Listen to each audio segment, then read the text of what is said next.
Hi, this is Gil Robles. This is my first gouache sketch of the new year, and that's also my first video post of the new year. So I'm starting this a little bit different than I usually do a gouache sketch. What I'm doing is that I'm using the brush as a pencil here. I'm not doing in a pencil preliminary. I'm blocking it in the same way I would if it were an oil painting. So I'm just taking advantage of the character of the medium. That's the opacity of the medium. But before I go on, let me just go ahead and give myself a little plug here. I created this video for painting a portrait in gouache that I'm going to make available on Gumroad. I'll leave the link below. And you see there's a little bit more here than what I'm able to do with these quick sketches where I'm developing the figure in the fully realized space, also adding a little bit more texture as far as the folds and her clothing and so forth. So like I said, I'll leave the link below, and you can purchase that on Gumroad. But other than that, here is a quick sketch, and that's all this is, because that's all basically I have time for on YouTube, is for these quick sketches, and I do this on my lunch hour. I got an hour to get this sketch together, and that's all I'm doing here. On occasion, not for this one, but on occasion, I might take it home and touch it up a little bit. For the most part, I basically use this hour that I have on my lunch hour at work to make these sketches. So here we have, I'm using the brush, like I said, as a pencil, and I'm blocking it in, taking advantage of the opacity of the medium. So that way, I don't have to, like in traditional watercolor, you would have to build up the darks and make sure that you leave lights. Not so in gouache. In gouache, you have a lot more leeway. Like I said, you can use it like you would oil paint, and just build up your painting using, just opaque areas and transparent areas and so forth.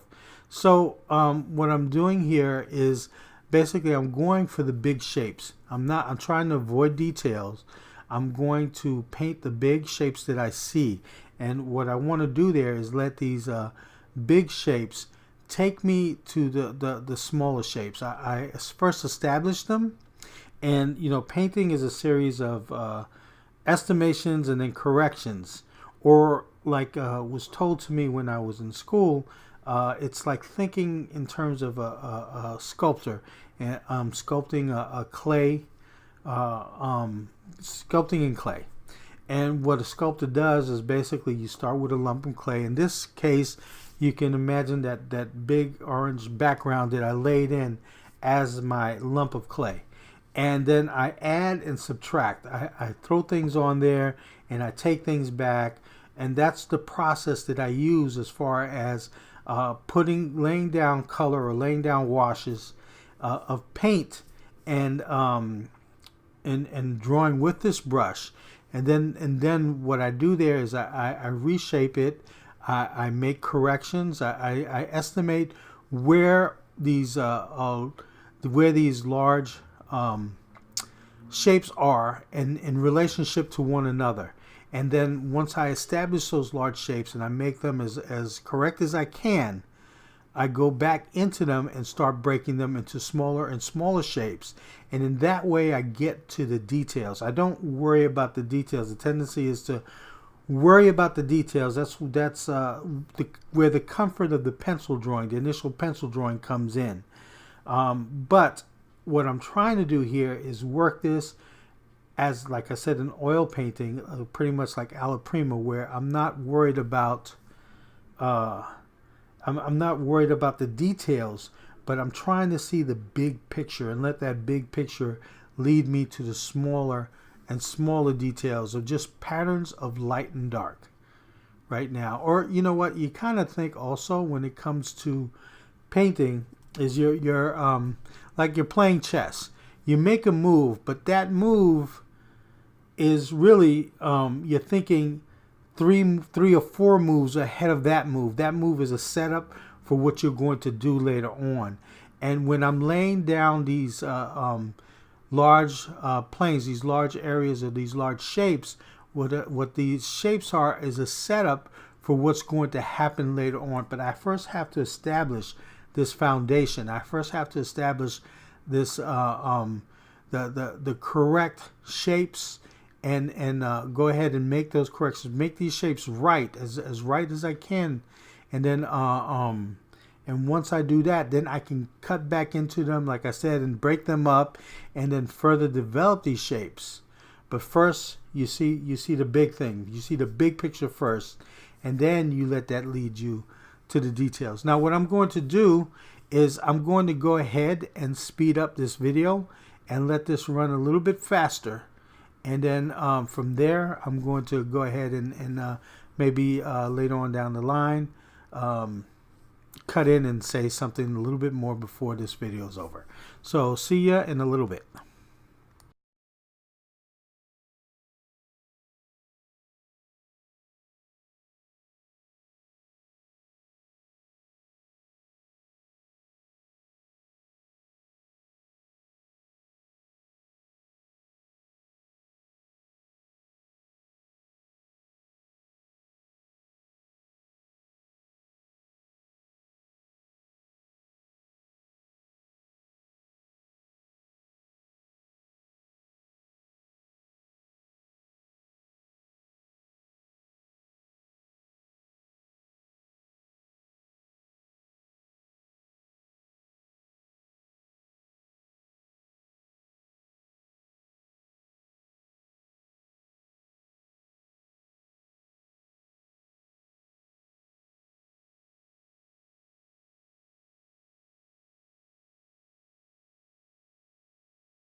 Okay, so I carried the painting a long ways now. I also want to mention that another thing about gouache is that once it dries, but once it dries, you can still reactivate the paint with water. And that's great for blending from one value to the next, and also for going ahead and still being able to push the paint around, because I have the paint at a certain thickness on this sheet of paper right now. So what I can do is I can take that paint and just add water to it, and without any more color, and just move it around, help me shape the drawing a bit, or shape the painting, but correct the drawing within the painting, using just water and the paint that's already on the paper. So it's one of the great characteristics about gouache is that I'm able to do this, and I'm able to shape the painting, like I said, like a sculptor, and move things around. So anyway, I just want to go ahead and remind you that that video is available, and I do, as you can see from the image that I showed earlier, that I do carry the painting a lot further, and than I would like one of these sketches here. And also, there's a lot more time to go over and to discuss gouache and discuss the painting and the painting process. So, and I also want to mention that for my patrons on Patreon, if you would like to join me on Patreon, I make that video available, depending on the tier that you're on. But I also have like sketchbooks and other things that are available on Patreon, and I will leave the link to that below. So I'm just going to go ahead and speed up the rest of this video to get to the end of it.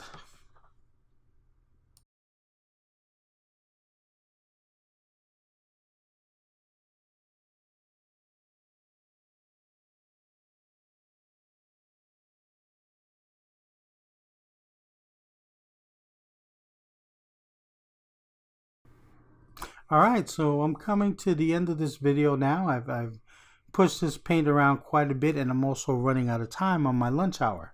So here's the finished painting, or the finished sketch, and it's all that I could do within that hour. But like I said, I have that video available if you want to further explore the medium of gouache. I hope this video was fun to watch. I hope it was informative. And come on back, and there will always be more. If you liked it, please hit like. Thanks a lot. Bye-bye.